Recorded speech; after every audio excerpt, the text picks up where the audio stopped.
for this next segment, we're fortunate to have with us again some additional experts that have been involved with the development of both the state plan as well as implementation of art strategies through their own organizations or within their own communities. Joining us, we have from the New Jersey School Boards Association, Vince DeLucia. Vince has the distinction of holding the title of Educator in Residence at the School Boards Association. So he is actually the resident educator, has a long distinguished career in education here in the state of New Jersey through all aspects of education. I've had the opportunity to work closely with him on a number of initiatives, and we're really thankful that we could have you here with us today, Vince. You've met Rosie Grant from Patterson Education Fund.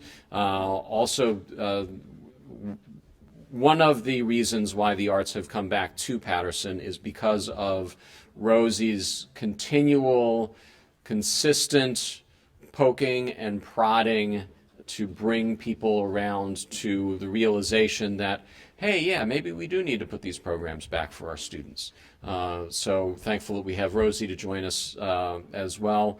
New to the table also is Rosa Sarah from the New Jersey Parent-Teacher Organization, NJPTA, also was involved with the stakeholder group, also helps oversee their Reflections program, which is a national PTA program regarding arts programming in schools.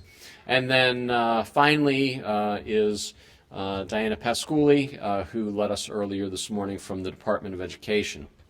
So we're gonna do a few questions for the panelists, but then we want to go to you out in the audience. We're going to move the mic around for you, so don't feel like you have to be compelled to come up to the microphone. But if you have a question, we'll bring the mic to you, or you can also shout it out, and we'll repeat it back here. So the first question that I have, really, I'll start with Vince, is from a school board's perspective. What opportunities have you identified for your school board members to take ownership of the ESSA process within the local communities? We've done a few things. First of all, we have an extensive advocacy program, which are our government relations individuals who have been actively involved in the process, have attended the meetings, and also are sharing this information in a variety of networks. Our school board members are very active in other activities at the state level, between a variety of committees, from standards and assessment to being advocates. So we first will want them to have that baseline of information. But more importantly, our training programs focus on the benefits of what happens when we incorporate, I should say, the arts as well as other things, obviously, within educational plans, within strategic plans. There's such a direct linkage to success, no matter how you define it, for children of all ages. So with school board members, we also want them to understand that if we're looking at total school improvement, if we want kids to truly achieve, it's a very comprehensive view. It's not about only academics. It's not only about one thing, but it truly is about the whole child. And we start thinking about the whole child, we have to include the arts. We have to include climate and culture. We have to include social emotional learning. We have to include content of all types.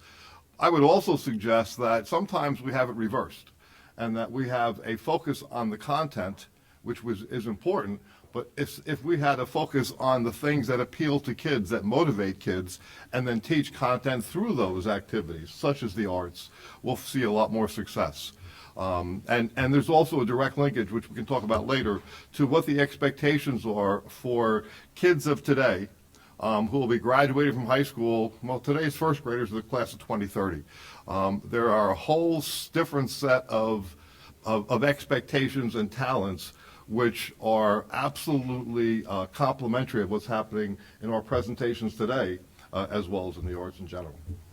And Vince knows about the 2030 graduation period because his grandchildren are now first graders. So that's how, that's how he personalizes, like, oh my God, my kids, my grandchildren, they're going to be graduating in 2030. And that's a great question. So what does the world look like in 2030, and how do we as educators make sure that we're preparing our students for a world that we have yet to be able to imagine? So, Rose, I'd like to ask you, from a parent perspective, how have you advised parents, and what have you seen with the success of parents to engage in the local discussions about the district ESSA plans?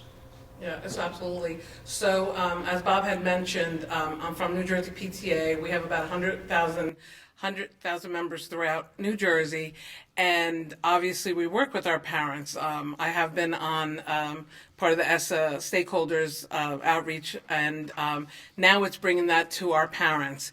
And obviously, being an advocacy association, we work hand in hand with school boards, which is great, and having the parents work with the school boards has been very helpful. But we do understand that, like Vince said, that the arts are so important in the whole development of the child. When records show or research shows that arts and music are what really defines the whole child, and when it's helping them with chronic absenteeism and their attitude about school motivation.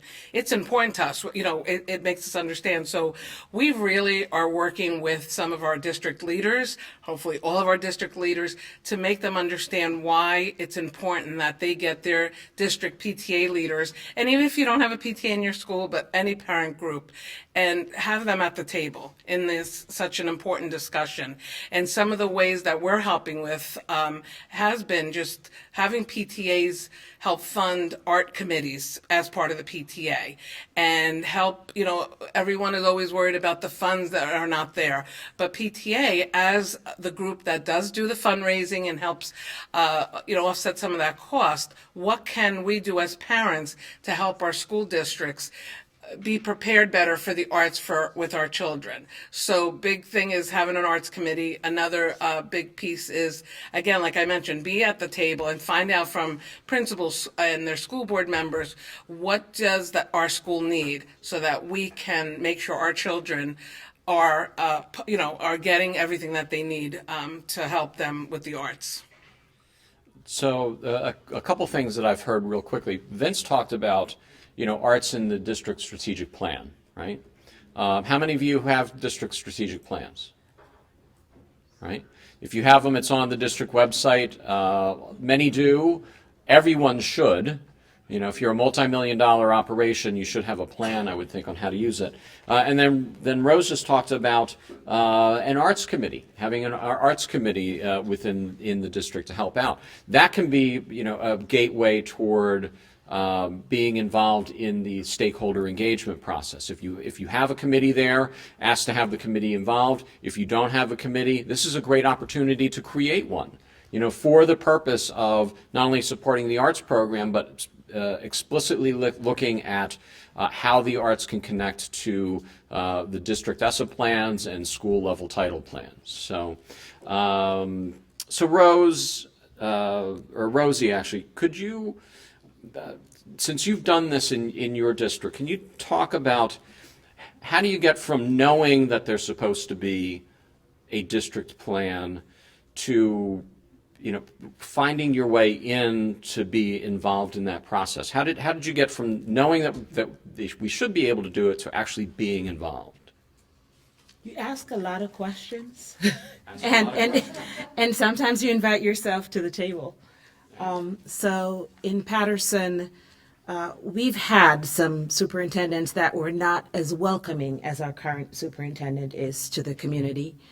And we had to raise the question. We didn't do it ourselves. The thing to do is get lots of people engaged, encourage people to go to school board meetings, to prep them with what questions to ask, and be there with them. So it's not Rosie Grant coming to the mic or the PEF staff coming to the mic. it's Patterson parents and community members coming to the mic, and enough of them so that it gets attention in a way that it's public. So even if you have to embarrass folks into letting you in, I recommend that you do it. You know, we have 2 school board meetings. One is a workshop meeting. It's not televised, but you can get attention at the mic. But I mentioned our music and arts campaign. In the same way we get kids to come out and perform, we get adults to come on and say, I hear you have an ESSA meeting. I hear you have to put together an ESSA stakeholder engagement group. I would like to be a part of that process. So encourage people to present themselves, to be at the table. And right now the district is reorganizing its ESSA stakeholder engagement team, and they have 5 slots for parents and 3 slots for community members, in addition to 5 for the district, some for clergy. So they've been really deliberate because of the advocacy of making sure that it is broadly representative of the community. So don't go alone. Don't go it alone, right? So it's a strategy that we've used successfully both nationally on behalf of the arts and also here in New Jersey, not coming in and saying, oh, we're here because we're concerned about the arts. Of course we're concerned about the arts, but if you're there as part of a broader group of stakeholders, right? So you're not the only stakeholder that should be at the table. Make sure other stakeholders in the community know that they have a right to be at the table as well, so that you can then work together. So again, it's not just the arts that are coming forward, but you're one of many representative of stakeholders within the community. And then the other is ask questions, right? Ask the administration in your school, ask the superintendent, ask your Board of Education, what is our process for developing a plan? How might we be able to be involved? What plans do you have to engage stakeholders in this process? What is our district allocation for these particular funds? There's, just begin to ask the questions that will help you get to the answers to figure out how you might be able to intersect. Diana, could you talk about, have you seen some innovative ways that the title funds have been utilized? Well, it's certainly a commitment. So just to back up, the department under Commissioner Repelet came from a district. Commissioner Repelet came from a district. He was the superintendent of Asbury Park prior to coming to the department.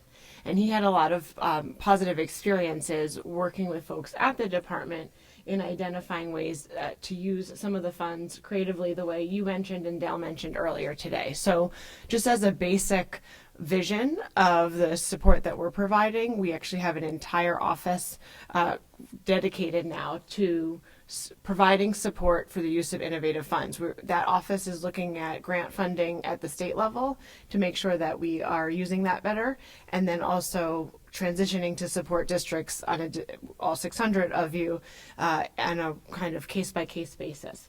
So I think that first of all, that's really important to know that that's a resource and that you can reach out to us. So Dr. Wright, we actually have a concurrent huge Black History event going on right now, and Dr. Wright wasn't able to come, but he is available as that resource. And that's what we have found to be true, is that when districts are identifying certain priorities and then using the funds in a different way, that's been successful. I will think of $3 million after today that I can come back to you and highlight, but I do think that we have seen success in other states doing this in different districts. I was privy to a few different examples where in Mississippi and Tennessee, they developed their entire plan. So their entire state plan is around 1 or 2 goals, and then they're more purposeful about identifying what title funds can go to those goals. So that is the vision of the new plan here, and that's the vision moving forward, that you in every district are first using the goals.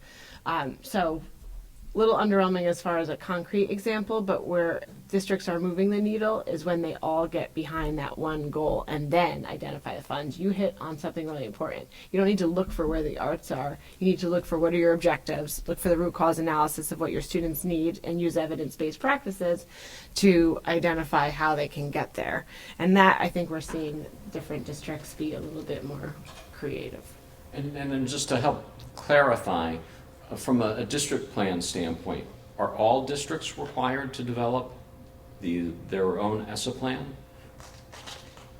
If they're using federal funds, there's a plan that's involved. The annual school plan is required for schools identified for comprehensive and targeted support, and are Title I school-wide plans and a specific subset. But all schools using funds have to provide some type of plan to the department. And I also mentioned this can also be, that's the official requirement, but it can be applied. These practices can be applied to a general school-wide strategy or district strategy, strategic plan, or broader plan. And then just one other question I have for you. You had mentioned that that on the school performance reports, this year there's going to be information on after-school programs? On clubs and activities, not specifically after school. So So it's extracurricular activities within the building as opposed to, after-school programs? Correct. Okay. There's a long list, and the school was able to identify their sports or arts or different programs that may happen as electives or after school. Oh, excellent. Great. And Vince, with obviously, funding is always an issue here in the state. It's obviously one of the things that people are talking about all the time. In your experience, have you seen creative ways that districts have been able to address providing the arts instruction within the confines of their limited resources? There have been some examples, but I think what's also important is what really motivated some districts to go to that route. In truth, it's an equity issue as well. And I don't think we look at it through that lens sometimes. I would suggest that if a district has some concerns about the art and similar programs that they are incorporating within their district, to also look at the school report card and to look at some of the districts within their area. And I would suggest that many, if not all, of the highest performing districts have some of the strongest arts programs. Now, obviously, funding is an issue. And it will continue to be an issue. But if we're going to look at look at school improvement from the balcony, and really look down and see what's happening, if we focus on funds as they're being currently expended, without really taking that step back and say, well, what does our district truly need? We've heard about having the analysis of what the district needs, regardless of what the area is. So it's not always about we need more money, and I'm not suggesting we don't, but we have confines within the state very obviously. But what it is about is what are our priorities? How are we going to truly meet the needs of all kids? And there's a common thread, and one of the common threads for success, as I said before, no matter how you define it, is when kids are involved in programs that they embrace, and especially kids where they can be creative, where they can express themselves and feel noticed. And those very same skills are those skills of 2030.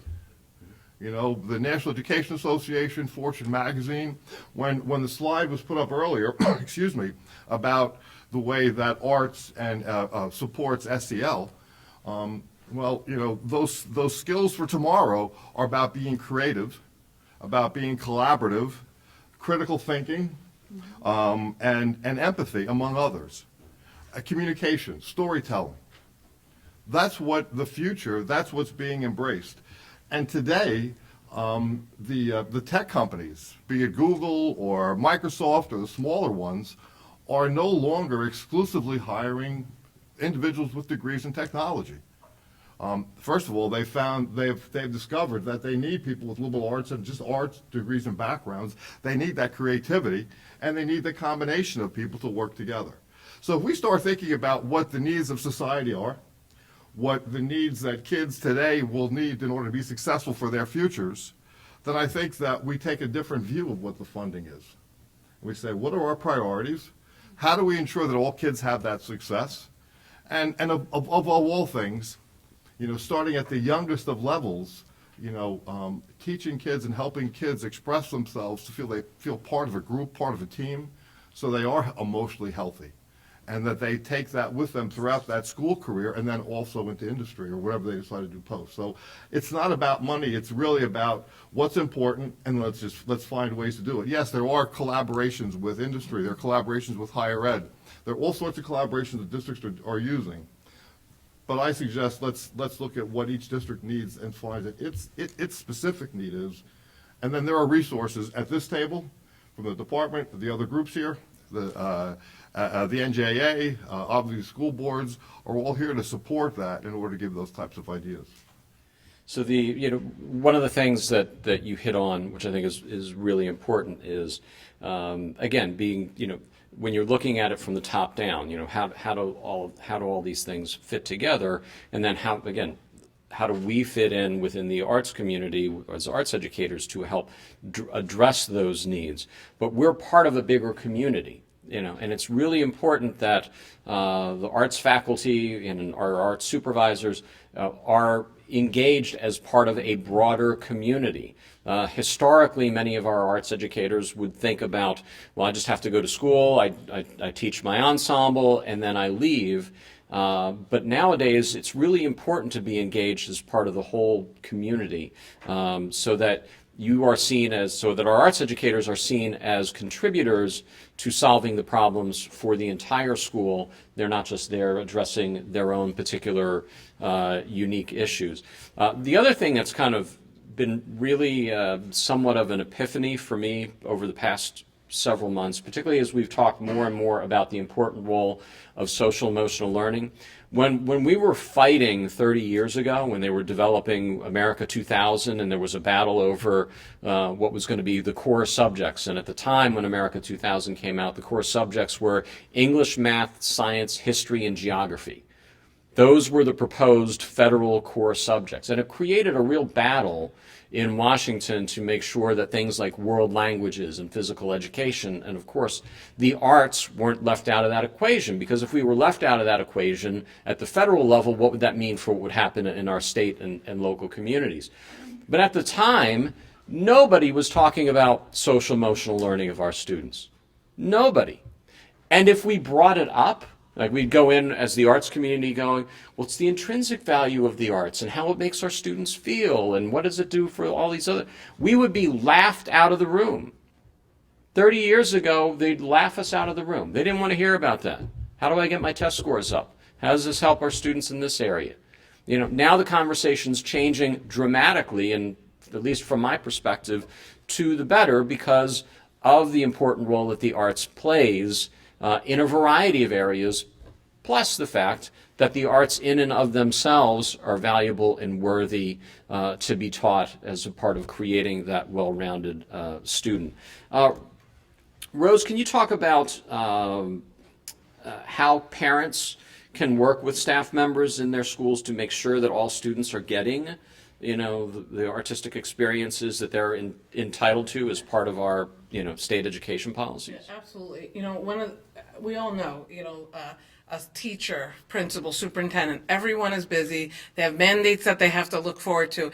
That's why, we always say at PTA, you have to be your child's biggest advocate. And that's why it's just so important that we keep reminding our school board members, superintendent, principals, and the teachers that the arts are very needed. One thing that I got up before when we were discussing in the prior session was about the pullouts, and that is something that we have been advocating about. Next to recess being important for every child, so are being in those art classes, music, arts, and just as important as phys ed. But until the parents take the time to go to the decision makers who are making, setting up the schedule for the day, or just giving them ideas as an outside voice of what is important for not just their child, but all children, things are not going to change. We talk about the funding. Yes, again, that's always the first thing. Where are we going to get the money? Well, look for grants that are made available. We talked about the club and activity monies that are going to be available. These are other ways where a parent starts a club or an after-school activity, or even before school, where children are able to be involved in some type of art. I also know parents are getting together to plan, just like there's the PTA, but like a drama club parent group, a band, and most people do have, for the bands, but having that parent voice, or those a few parents that are getting together and advocating for what's so important for our kids, is how the arts are going to become a priority that they should be, again, in our school. So that's what we really promote. In the resource, the link that Bob talked about before, where we could get different resources we have, National PTA has put out great resources about how to get your parents to, understand what they can do. Use that advocacy work or their voice to bring this out to the forefront, because it is very important. So please, look for that. And again, some of the links that are involved there for the funding, for just how to put together a group, how to, again, make that voice stronger. And like I said, before, when you said, what's in it for my kid? Unfortunately, most parents, that's what they do worry about. But luckily, there are more and more parents that are worrying about all children. So even if a child does not have that parent voice that is advocating for them, there are enough parents advocating for all children. So that is very important. Great, thank you. All right, so we've got this panel up here. We've given you about 2.5 hours of knowledge out of a fire hose. So now we're going to give you the opportunity to ask some questions, clarifying questions. And Kira has a microphone, so she will come to you. So whoever has a question, raise your hand. Got one right over here. How you doing? I'm John English. I'm an assistant principal at Cicely Tyson in East Orange School of Performing and Fine Arts. So I see the battle that you just mentioned, Bob, where the art teachers need to take more of a role in the academic, coming from the classroom, teaching Algebra 2, pre-calc, calculus. There's a divide there between the academic side and the performing and fine arts side that they have to find some middle ground, because until I realized and started going into some performing arts, I didn't realize how much this stuff means to the kids, right? So then I had to have a second lens. But also, without pulling them out of the academic class, a lot of the arts teachers pulling them out for remediation, they get pulled out of our class for like ensembles and preparation and things of that nature. So that balance has to be found also. But my real question is to Diana. We were school and status, and now we're not. So you mentioned needs assessment, root cause analysis, and these things that had to be done in order to get these funds. So my question is, and you mentioned that the ASPS, if a school does apply for this, and what is their measure to understand, like, what's going to be measured for them? Is there goals that they have to set where action steps have to be met by certain time dates? And how is the arts going to be measured into, because on your performance report card, we're measuring math and ELA, right? So what's the measure that's going to infuse the arts, that's going to show that the arts is helping out these scores going up? Because that's basically the end goal, right? The math and ELA scores going up. So what's the measure? What's the measure for, if we apply for funds for the arts, what will be the measure, or is there going to be a measure in place to see if the funds that were granted or whatever are utilized properly and is progressing the school in that forward direction? So to start, what we've been focusing on today are a lot of federal funds that are provided to all districts based on entitlement, meaning it's a formula of how many students do you have, right? So Title I is based on a formula of how many students you have, typically focused, as Dale mentioned, on socioeconomic populations of your kids. And so it's a lot of what we've been talking about is actually not other than some federal grants that might be out there, and I don't have any off the top of my head to announce. Dale might, but we've been talking about when you already are allotted federal funds, which whether you're in status or not, you're receiving federal funds pretty typically across the state to varying degrees. And so it's more about how, as a community, as a district, are you looking at all of those allotments and saying where should they go? And I think the whole point of what we've been talking about is when you want your students to succeed, first of all, that's a question in a district, right? What does success mean? What are our students doing at the end of their time in our district that we feel shows success? And so I think that there are certain academic measures that are pretty useful in knowing whether or not kids are on track in that aspect, but we understand that there's a whole child vision of what that child has to be provided. So what you're doing as a district is saying, okay, how are we going to get them there? Are kids that are really thriving in the arts struggling in a math and ELA class? How can we integrate them better? How can we connect them for those students? Are there kids that don't have access to arts in this example that probably would benefit or would come to school more? It's really about what you're looking at. So talking about comprehensive and targeted is a pretty separate thing of when we're identifying schools that need support. There are multiple measures that we're going to look at of whether or not you need that support to continue from the department or whether or not you are no longer identified. And that's a pretty lengthy process. It's actually, if you're identified under ESSA, you're there for 3 years. And there's no vision that any school can make, huge leaps and gains in 3 months. Everyone understands this is hard work and that this is an incremental change. So that is one aspect of it. But today's focus is how do we say this is our goal for our students and what mechanisms can we use? And that's the big piece of social emotional. We realize kids can't learn unless they're supported and feel supported and are taking, Maslow's hierarchy of needs, right? So this is a part of the socio-emotional combination too, is a little bit of common sense that we understand that if a kid is struggling with math, math might not be the quote-unquote root cause issue of why they're struggling with math. And so we as a community have to look at that whole child and make sure that they're figuring things out. And I think it's, and it really comes down to that needs assessment, right? You're looking at your district, you're looking at the schools, what do our students need? And then based on that need, what are the tools that we have in our toolbox that can help us address those needs? And in some instances, there are going to be arts tools that you can use, as we talked about, as whether if chronic absenteeism is an issue, that's one way to address it. Or is it student engagement? Students aren't, coming. They're not as engaged in their school as they could be. What other opportunities could you provide that would lead to greater student engagement or parent and community engagement? What better way to get folks into your building than when they come in for, performing arts performance? Parents want to see their kids up on the stage. They want to see them perform. Nothing against my math colleagues, but they're not coming in to watch them do math, right?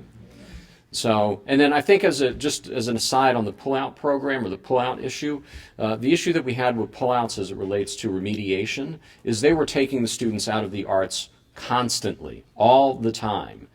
Because we can't take them out of language arts, literacy, or math, so we're going to take them out of their arts courses to do remediation, which meant they got no arts instruction.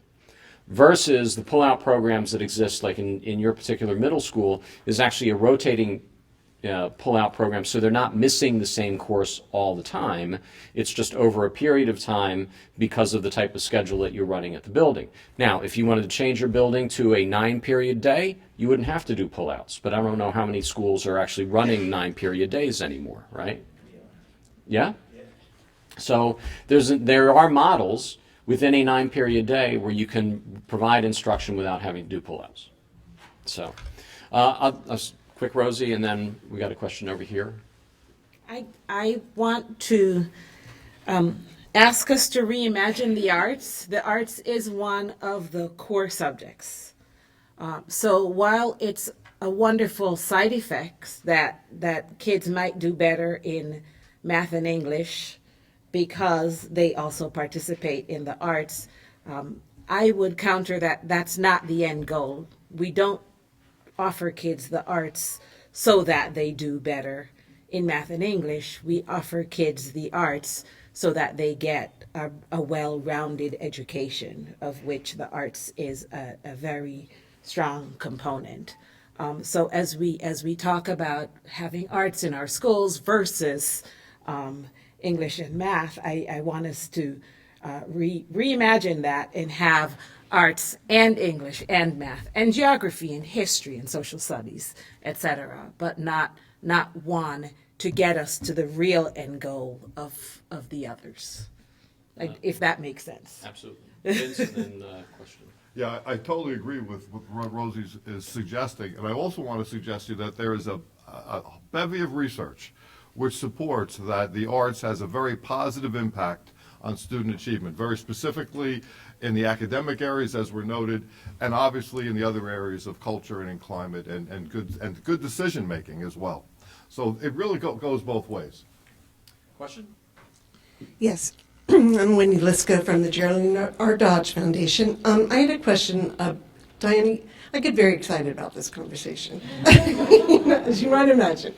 But there was one slide that sort of made me want to tamp down my enthusiasm a little bit, and I want to make sure I interpreted it correctly. It was the slide where it said on the one column, you might expect 85% less of the Title I dollars you were getting in the past. It was like a slide with the decrease of dollars coming down the pike for districts.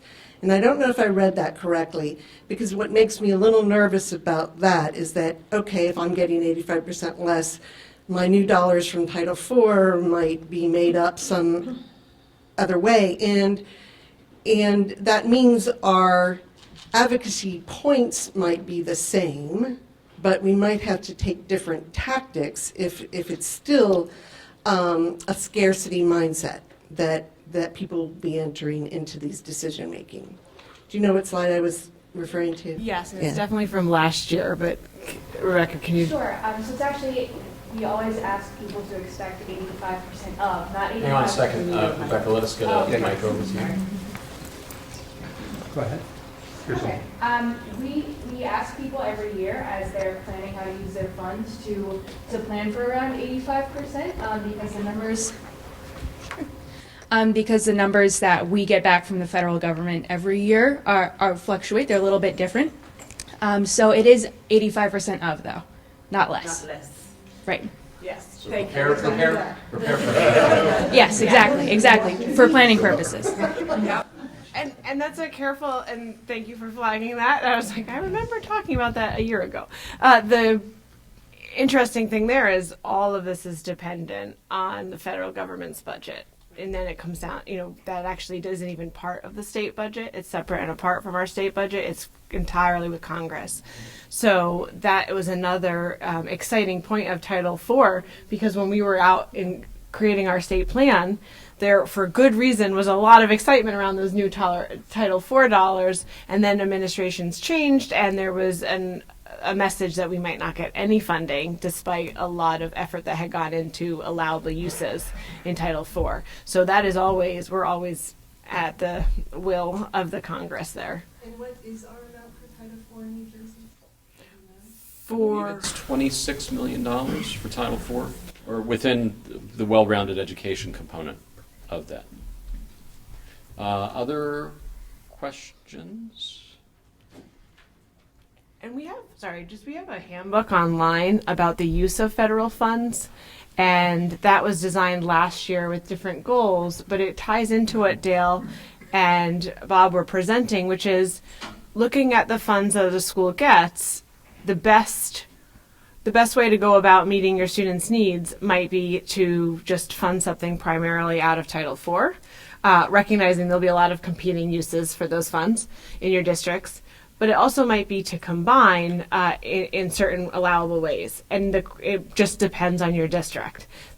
Put that on top of funds in the community that are available, and thinking about how all available funds can be used strategically. I mean, it just would be an amazing place if we were all there. And then taking a step back, we're not all there. We have 600 districts. That means we have very small, you may have come from one of those today, very small districts with very small administrative staffs where, we have some districts that have entire BAs and who have staffs and can look at this and can study the federal law and know it inside and out. And then we have folks that are the Title I coordinator, and they're also the admin of the office, and they also run the after-school program and do 500 other jobs. And so I think that's important when we think big picture dream and also reality. And what comes with 600 districts comes from 600 unique budgets that our boards have to work with, our administrators have to work with, and we just need to continue to collectively build that capacity to understand all these federal funds.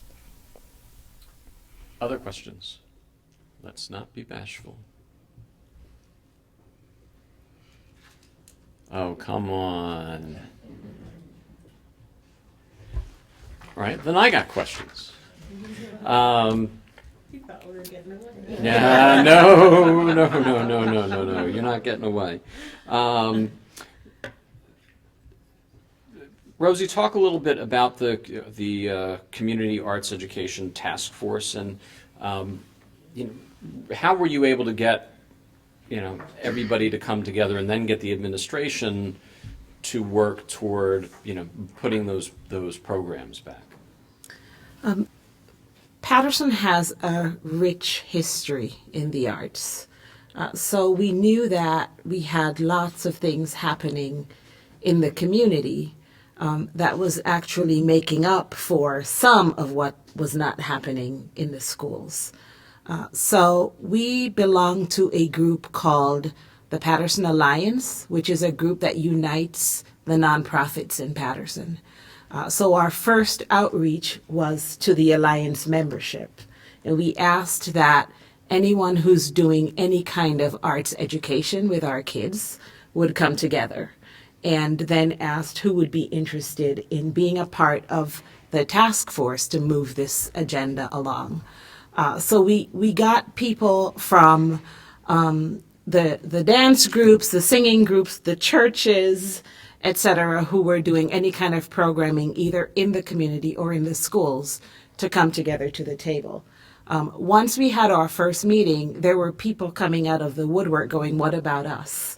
There used to be, and it has been since reinstituted, there used to be a grassroots arts council in Patterson that was not active at the time. It was under a previous mayor, etc. And they came to the table going, "Hey, we have this proclamation from the city that we are the grassroots arts people." And of course, we invited the people from the district. We never tried to move the district ahead without having the district at the table. And they'd been struggling with it, so they also came willingly to the table. So we have this robust group who has spent some time looking at what's happening in other areas. We have funders at the table. Wendy initially funded the initiative through Dodge, but we've had another funder come to the table. Their interest is in early childhood education, but they can see where it intersects with making sure that we have arts offered. So out of this, the one thing I didn't mention is that the city's Grassroots Arts Council has been re-established, which is good because the artists in the community were thirsty for a forum for discussion and for promotion of their work. And we found that they came to the table going, well, we need a sculpture garden where we can come off the highway, and we need an amphitheater where we can have our performances, which we have now as well. But it was difficult at first to tease apart what's arts education for kids and what's arts in the community. So now we do have both groups who are doing work together and separately. Great, thank you. You're welcome. Other questions? Got one right back here. Hi, Henry Hartman. I'm from Millville Public Schools down South Jersey. Everybody thinks South Jersey is Cherry Hill. We're like, no, we're an hour so below that. So I have two questions. One of them is a little bit easier, and I'm going to direct that to Bob. The Title IV funds, are they in the 18-19 budget, or are they starting 19-20? Are I they available believe they now? actually started in 17-18, and they are in the 18-19 budget, and you'll have them in 19-20 as well. Okay. So my second one is a little bit tougher. Everybody's talking about ways to get a little bit of extra money. Our district has been cut over $1 million for the past 9 years in a row. So some of our programs, we're just struggling to survive, let alone trying to build an amphitheater or something else. So Well, that's the city. is Great Falls, not the district funds. okay. So I just want to know: is there any reconsideration for any of these spending formulas or anything to make sure that we are at least able to maintain what we have instead of trying to find all these sources are great, but they're temporary. We need to find more permanent fixes for what we're going through. Well, I'll start with part of that. I think what's important to understand, particularly when we're talking about any of the title dollars, is, I mean, you're right. They are temporary, and they are not meant to supplant things that should be going on in the school. The title dollars are to supplement, to provide dollars for things that you may not normally would have had in your budget. For equipment, for materials, for experiences for the students that aren't there. So making sure that you're utilizing those dollars in a way that makes sure that you are being true to the supplement, not supplant aspect of the bill is, I think, is very important. I'll hit my own personal opinion as it relates to the funding, and then other officials can comment about it, from their own perspective. I also sit on a school board. I'm on the Board of Education at Watchung Hills Regional, and we talk about what's happening with the funding process all the time. Is there going to be a change to the funding formula? Well, there just was a pretty big change to the funding formula back in the summer, where you did have some winners and losers, where actually districts lost a lot of dollars, some others gained a lot of dollars. And there's been a lot of talk, and I know many of the associations feel strongly about not penalizing students in certain areas, and they've been communicating that to the members of the legislature. Who knows what's going to happen with the formula? We don't even know what's going to happen with the budget yet, and we have to wait until early March before we see the budget address to see exactly what are the proposals around education. But right now it seems to be you've got two different schools of thought about education funding from two very different power centers, and we're just not really sure exactly, at least from my perspective, how that's going to shake out. Others may have some other insight beyond that, but Vince? Yeah, I can talk about process as far as what school boards is doing. I'm not directly involved with them on the education side. However, we have a team of advocates I mentioned earlier. There are four of them. They are at the State House literally on a daily basis. Throughout the summer, they actually visit every legislative office with school board members. School boards represents all districts, regardless of size or anything else. When it comes to the funding formula, on the one hand, we advocate the implementation of that fair funding formula. However, what's happened over the last year, as Bob referenced, there were winners and losers in terms of the implementation, a transition to districts who were quote unquote overfunded versus underfunded. What my suggestion is to take it back to your districts, and especially to your boards. You really should be in touch with school boards, with the advocacy program, and give their input, and be represented directly, and even participate in those legislative meetings with advocates, with school boards advocates, as they meet with legislators. They don't only do it during the summer; they do it throughout the year. They're literally at the State House today. However, by having those individual conversations, it really helps your representatives understand what the needs are, and that it's very different when you look at it, in the abstract, and say, well, we're going to take $1 million away from this district today, without recognizing that, well, that district has a lot of sudden new plans to do in order to recover from that loss of funding. And that's what's happened in the state over the last year, as we've tried to transition to more fair funding. Because the flip side is there are many districts that have been underfunded and have not been able to have the best programs that they felt were appropriate for their districts. So we really need to compromise. There needs to be discussion, but most importantly, each district must represent and advocate for themselves. And again, using School Boards Association and our advocates as a process to do that. Thank you.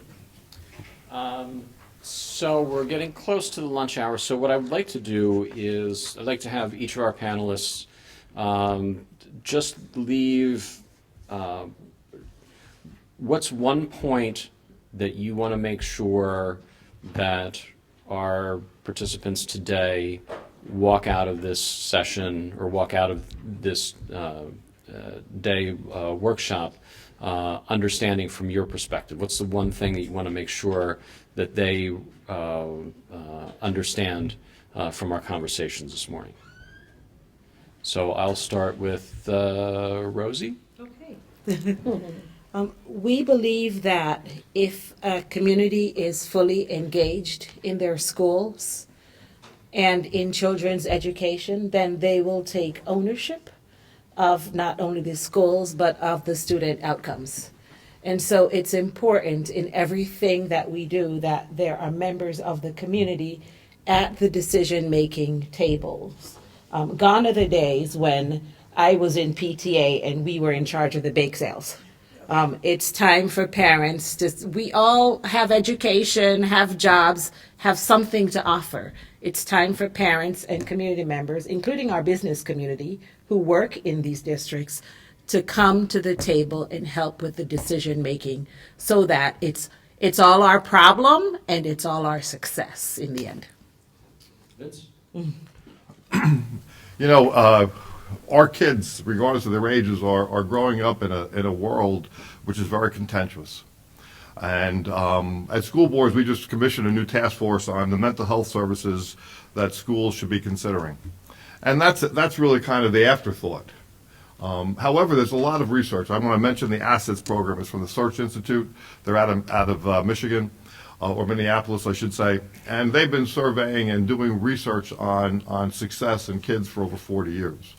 And one of the things that they have shown is that when kids are involved in arts types programs, when kids are involved in after-school activities, when kids have 3 or more adults besides their parents, that usually are coaches, the drama teacher, a youth group leader, grandparents, kids make better choices and make better decisions. And I think that obviously we want, as parents, as grandparents, as community members, educators, we want all kids to be successful. And I've talked a little bit about redefining success. And I think that while absolutely achievement is critical, but if a young man or a young woman, a child, is not happy within themselves, if they do not have the confidence to go forward, that other stuff doesn't matter. And the common thread that happens when we're talking about the arts and we're talking about phys ed and those other types of things are giving kids the opportunity to express themselves and to do it in a safe place and to collaborate and to find their successes. And when they find those successes, when they find that key to their self-esteem, it transfers to behavior and achievement. And I would hope that we begin to look at it from that lens. What are the true things that are important for success in today's world and tomorrow's world, and build upon it? And so I love the research citation, Vince. So if you could send that to us, then we'll make sure that we embed that in our resources page so that you guys can get access to it. Because I thought that, that was a great point that you made there, and I think valuable to the group. Rose? So one big takeaway today, I hope you understand, to never underestimate the power of a parent's voice. And, use your parents, number one, to advocate. We talked about the arts committee, some type of committee to just get the folks there at the table, and also help parents help fund towards these arts. But at the same token, I think the student voice is also very important at the table. They are the voices that are going to tell the parents and all the other decision makers what they'd like to see and be part of. So I think that's also very important to remember. Excellent. Diana? definitely that our students are our most valuable treasure in our state and in our future, and I think we need all hands on deck for that. And that doesn't mean it's easy. It doesn't mean it's easy to convene groups or committees. It doesn't mean it's easy to pose real questions. It doesn't mean it's easy to walk away from a group where what you cared individually about is not what was decided as a priority. But the bottom line is that you're coming together, that we are coming together as a state to identify what our students need and to support them and find any possible way. And as a department, we hope that we're seen as a resource to help strategize. But districts are controlled locally. We have a lot of power in our districts to support our students. And so it needs to be that kind of collaborative effort. And frankly, we just won't get there. All of our students will not get where we need them to, working in silos or alone. And we need to continue to do more for our kids. And the one point I want to make is just I'm a broken record on this, is the stakeholder engagement piece. You've got to be engaged. You've got to, if you're in the classroom, you've got to get out of your classroom and see other classrooms. You've got to engage with your administration. If you're an administrator, you need to engage with your teachers, engage with others, within the community. But asking those questions and being engaged in the process can only lead to better things, right? You're not going to get in, your programs are not going to regress because you're asking programs or you're asking questions. Ask the questions, engage with people. By being engaged in a process that you have a right to be engaged in will ensure that there are potential opportunities to benefit your students in a meaningful way, and in a meaningful way which we believe the arts contribute to their education achievement. So with that, I'd like you to thank our panel. Thank you all. Vince and Rosie and Rose and Diana.